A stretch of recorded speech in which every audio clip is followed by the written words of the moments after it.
Honorable Mayor Isko Moreno Domagos.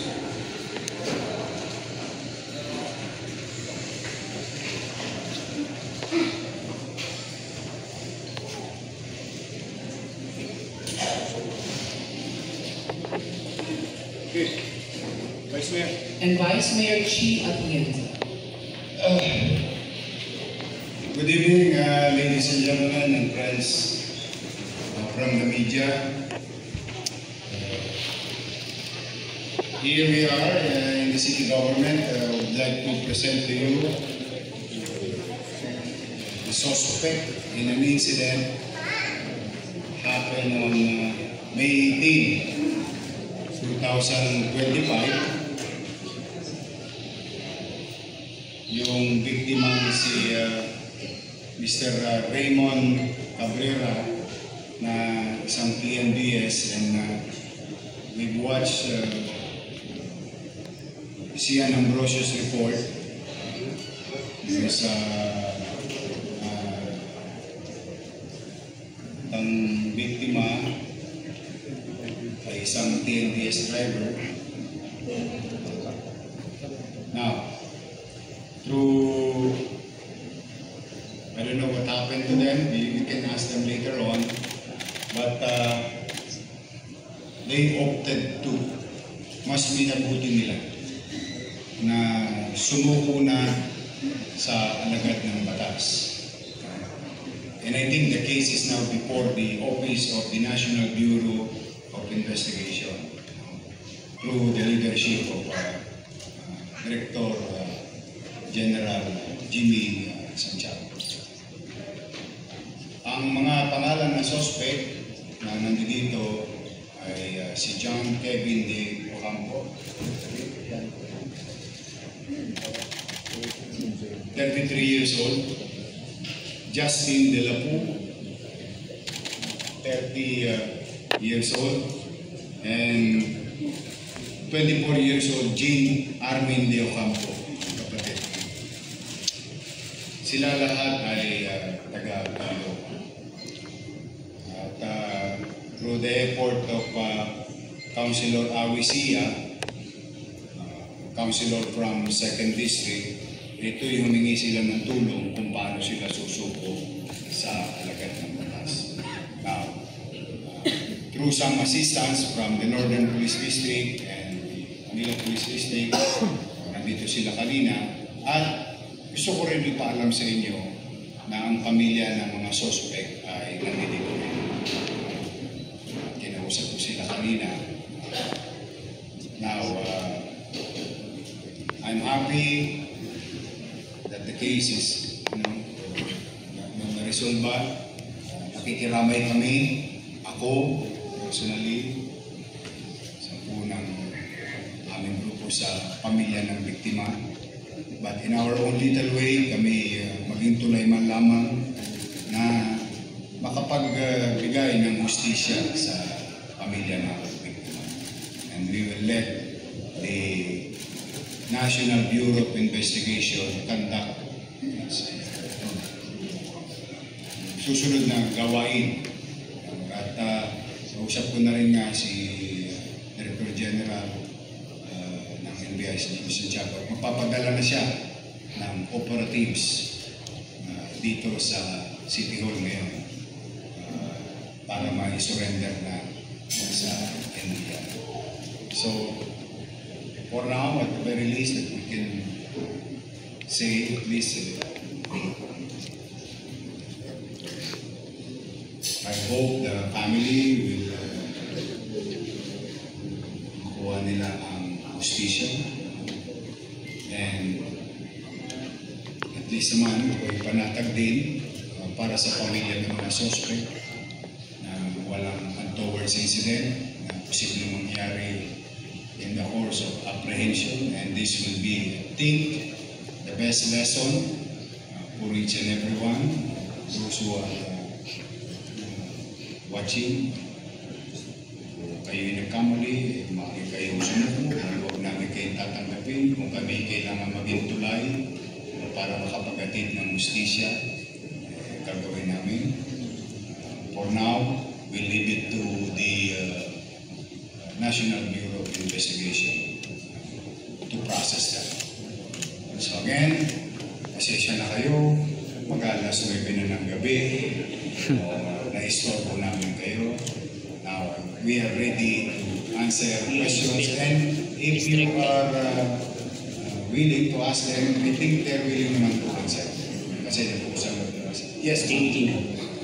Good evening po, Yorme J. Santos from GMA Integrated News. May clarification lang po, paano po sila napunta po sa inyong pong tanggapan? Yes. Sumuko po ba sila? Mas pinili po nilang sa inyong po lumapit at humingi ng tulong? At kung paano po sila nakuha ng ating pong kapulisan? Through some assistance of the Northern Police District, kasi tinawagan si Awe, si Councilor Awe. Dahil mga kadistrito niya ito, taga Maynila. And as you all know, in practice, even in ako'y dating mayor, pag may sumusuko, minsan ako pa kumukuha. I think the last time the tragedy happened in the city of Manila with regard to an incident to a family, kinuha pa namin yung suspect sa Cavite, gabing-gabi. Na siyempre, titiwala sila sa atin, especially yung pamilya ng mga suspect.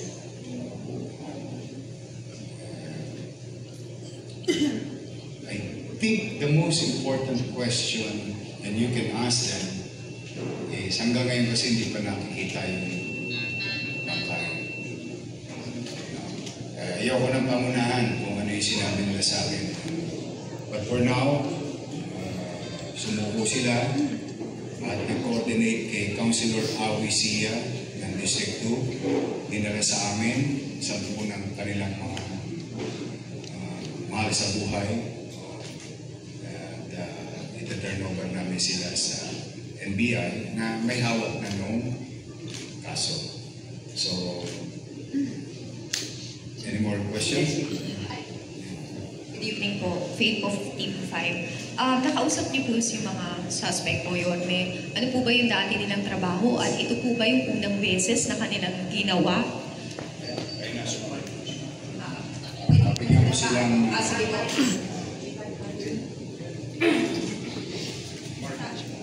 Dito lang sa ano?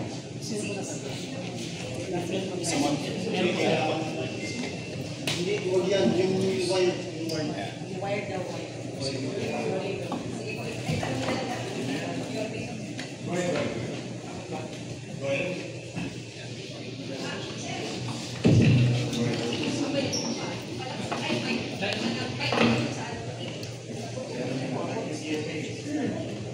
Sir, yung mic phone mo. Hindi, siya po.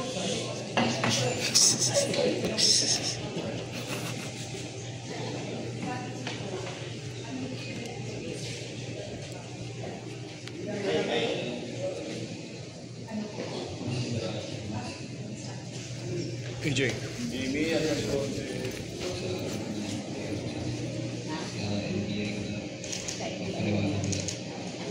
Pero sir, pwede pong malaman kung nasaan po yung driver po, saan niyo po dinala?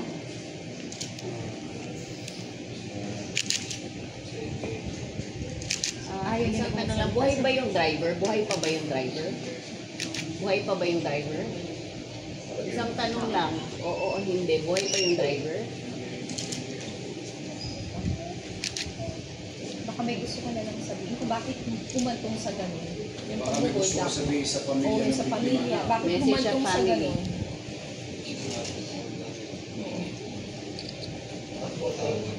Sir, doon po sa audio, tatlo lang po kayong nag-uusap. Nung may sinasabi po na tutuluyan na, sasaksakin na, meron po ba kayong iba pang kausap? Tatlo lang kayo. Oo. Gumagamit ba kayo ng ipinagbabawal na yung mga oras? Ano yung pumasok sa isip mo? Bakit mo nasabi? Ba't mo nasabi yung disgrasya? Naglaban ba? Yung mismo driver? Ano pa siya naisipan na gawin yun? Bakit lang, bakit? Disgrasya, paulit-ulit din tayo disgrasya. Sir, sino po yung nakuna na may kinuhang patalim sa may halangan? Kayo po yun?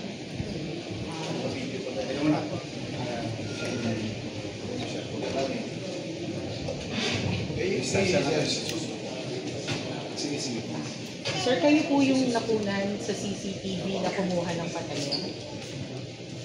Doon niyo po iniwan? Ano? Ang magkakasino kayo? Ano po? Kasi kung magkakasino, parang yung sa akin yung parang pagkakapela. Tapos po? May didetect mo sa may sensor. Sa sensor. Kaya kung yung opo. So, pabalik na po. Nakuha po yung nila kasi gamit po yung sa pang-ano na po yung gamit po kasi siya. Gamit po yung para sa sasakyan niya. Opo. Kayo po ang nag-book. Sino po ang nag-book?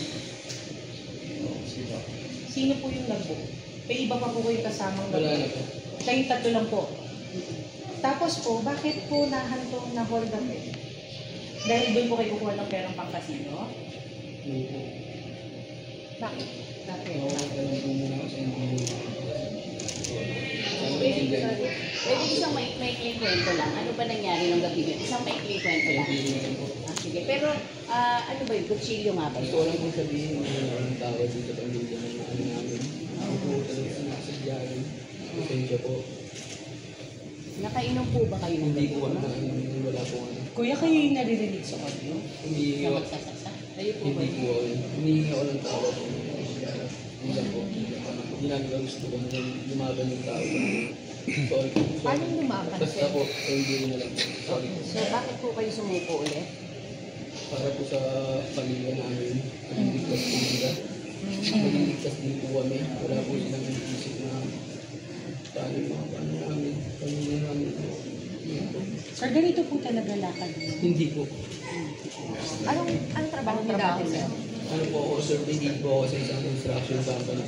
So bakit? Thank you. Batang pa kayo. Thank you, thank you.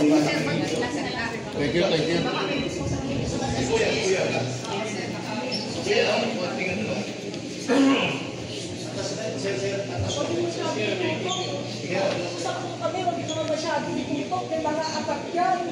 Hindi pa. Kilala na rin po sila. Wala na rin choice. Kilala na rin sila. Ano masabi nila sa sila?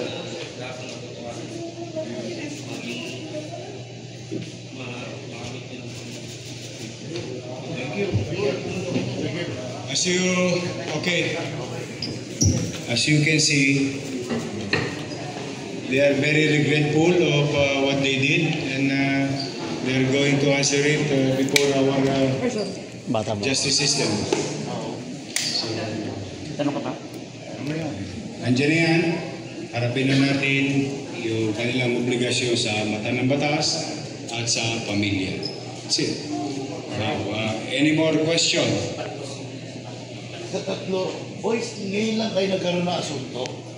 O dati na may mga minor lang? Round ball, wala? Thank you. Okay. So, any more question? Kasi mo tayo na. Okay. Okay na. So, Okay, thank you, again, nakikiramay kami sa pamilya ng biktima, pamilya Cabrera. I hope the city government, in our own little way, maging bahagi na makamit nila ang hustisya. Now, sa pamilya naman at itong mga taon to, buti naman, naisipan nilang pagsisihan at harapin yung kanilang ginawang bagay.